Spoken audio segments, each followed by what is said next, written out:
بسم اللہ الرحمن الرحیم۔ بازار کا نگران شیطان۔ حضرت معاذ بن جبل رضی اللہ تعالیٰ عنہ فرماتے ہیں کہ ابلیس کا ایک بیٹا ہے، اس کا نام زنبور ہے۔ وہ اپنے باپ کے خلیفہ اور نائب بن کر بازار میں موجود رہتا ہے۔ ابلیس اسے سکھاتا رہتا ہے کہ تو بازار میں جا کر جھوٹ، مکر و فریب، دغا بازی اور قسم کھانے کی رغبت دلا کر ایسے لوگوں سے چمٹا رہے جو سب سے پہلے بازار جاتے ہیں اور سب کے چلے جانے کے بعد واپس آتے ہیں۔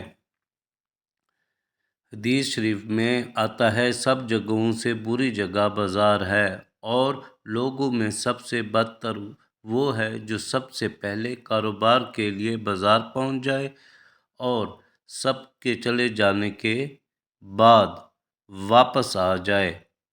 تو دکاندار کو چاہے کہ یہ بات اپنے اوپر لازم کر لے کہ جب تک مجلس علم یعنی صبح کی نماز سے فارغ نہ ہو جائے بازار کا رخ نہ کرے، جب تک اس دن کی روزی کما لے تو واپس آ جائے اور مسجد میں جا کر امور آخرت کی روزی کمانے میں مصروف ہو جائے، کیونکہ آخرت کی مدت بڑی دراز ہے اور اس کی روزی کی بہت زیادہ ضرورت ہے۔